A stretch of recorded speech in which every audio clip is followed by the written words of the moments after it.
Tips and tricks to help you win every single match in the Shadow and the Mirror voting gauntlet that's coming up, especially if it's against Metakite1. So there's a voting gauntlet coming up, and they're typically a lot of fun, but we have to talk about a few things. I'm going to give you some advice and some strategies on how to maximize your wins and get the most out of this voting gauntlet, especially because, well, let's just get into it. Metakite1 is obsessed with Grima. I mean, it's just wrong. If you don't know who I'm talking about, link down the doobly-doo to her channel.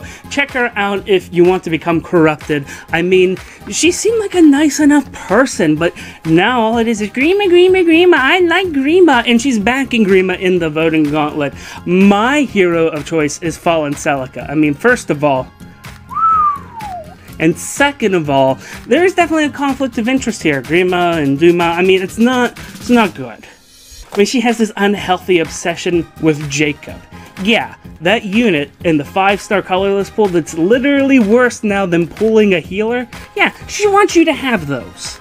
What evil person wants you to have those? Metakite, that's who.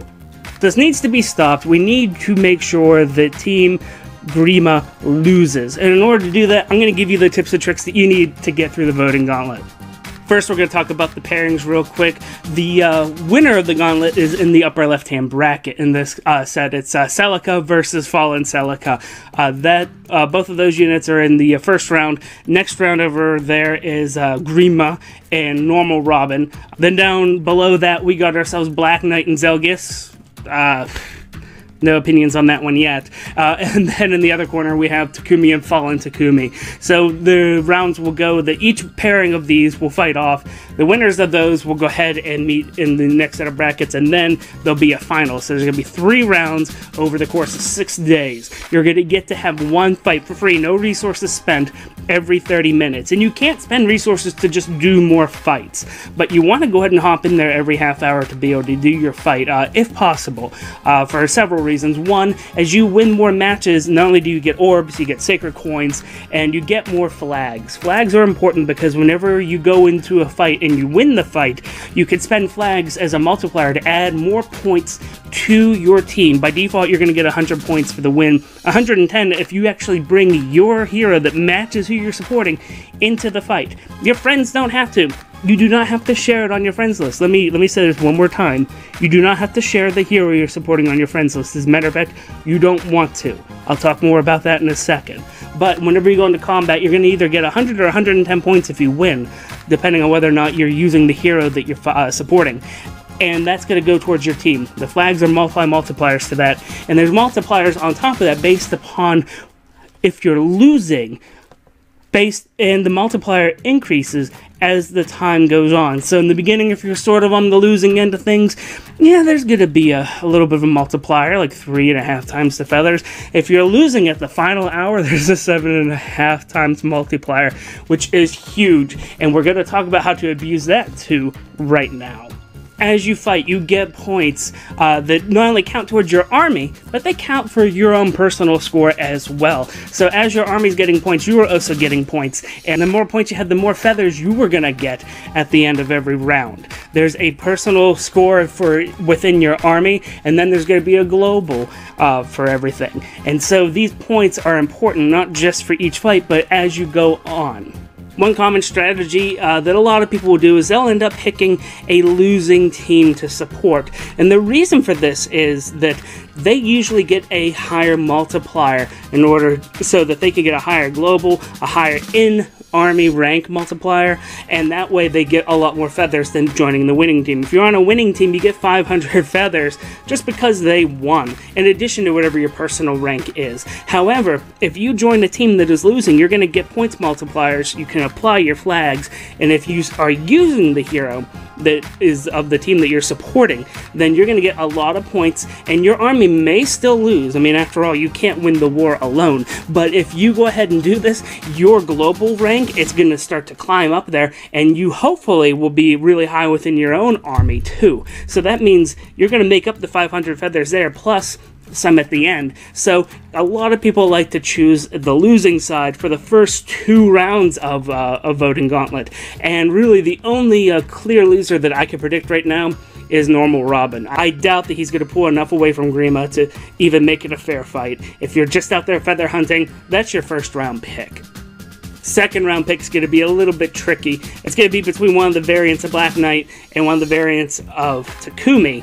That's probably going to end up losing the second round. The thing is that if there are just too many people in either one of those teams that are trying to farm for feathers, they're going to win that match because at the final hour, they're going to get that 7.5 times multiplier and just skyrocket up and over top of the other team. So there's possibility for upsets depending on the population of things. I really doubt that's going to happen with Grima, which is why it's important that we all unify together against Metakite. And there might be a good chance of that happening on the other side between Takumi and Celica. Skipped over a detail earlier. These fights aren't you bringing an entire army on your own. You're using people's off your friends list, which is so fun. So what's going to happen is that you are going to go into the fight with whoever's in your first slot on the team that you're on. Not your shared hero, the first slot of whatever team you have selected.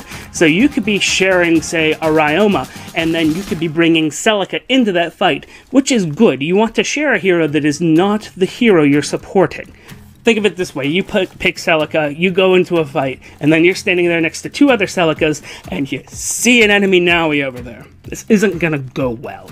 Usually you have to think a little bit about what the matchups are gonna be. You can assume that the other team is going to have one unit that is of their type, and then two others that are gonna be supporting there for their making their 3-pack. So what you want to do whenever you're sharing your hero is sort of just counter meta things. To take the Celica versus Fallen Celica matchup, it's a red unit regardless, okay? And if you're on the right side of that matchup, you're fighting against Vanilla Celica, who's a ranged mage that has a lot of good defense and a really strong hit on that first round. So what I would suggest is either having a really good blue unit that could tank or just outright kill Celica, which is going to be a little bit of a tall order, or I would bring a green unit that is really, really bulky, that could take a hit from Celica if necessary, but is really there to counter the fact that you're probably going to bring a Celica into that fight yourself whenever you actually engage. So that would be my pick for that, and the quick reasoning behind that. One thing to note, it seems like, especially in the matchup we just talked about, that bringing a dancer like Ninian's a great idea. Don't do that. If you share a dancer, there's a special place for you, and it's really hot there. Dancers, as you know, can't dance another dancer, so if you start sharing it and other people start sharing it, and if somebody wants to actually bring that, suddenly you have a useless team. And there's nothing more frustrating than having that in the last few hours of a fight, trying to spend all your flags you've got, and then you get screwed by that. Final tip I want to share with you, we talked that we really want to use the hero whenever we engage in the battles that matches who we're supporting, but whether or not you have that hero sometimes doesn't matter if you're just not winning these fights. Maybe you're getting all of these other matchups that it just isn't working. It is completely random, by the way. There is no sense of fairness in this at all, even if you use some of the strategies and tips that I just talked about. So here's an idea that you could use to make sure that you're making progress. This works best if you know for a fact that you are on a team with a friend of yours that has a nice high level hero, like a level 40 something. It doesn't have to be Mega Merge, it just has to be level 40. The matchups that you're going to get are going to be similar to what your character level is whenever you bring that unit into there. However, your friends are going to be the closest match based on your friends list.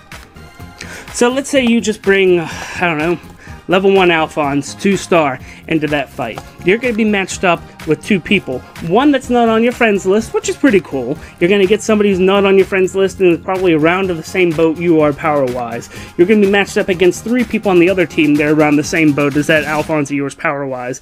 And then you're going to get your second teammate off your friends list, and it's more than likely going to be level 40. Completely unfair advantage. This is exactly the kind of thinking that sets Duma apart from Grima. I mean, it's just a world of difference between us. So help me out. Join me. I will be on Team Fallen Celica. Let's go through these rounds and defeat Team Grima. I mean, Metakite needs to go down. It's just I'm sorry, 1 second. Phone call. So unprofessional. Hello? You think you can beat me? Do your worst.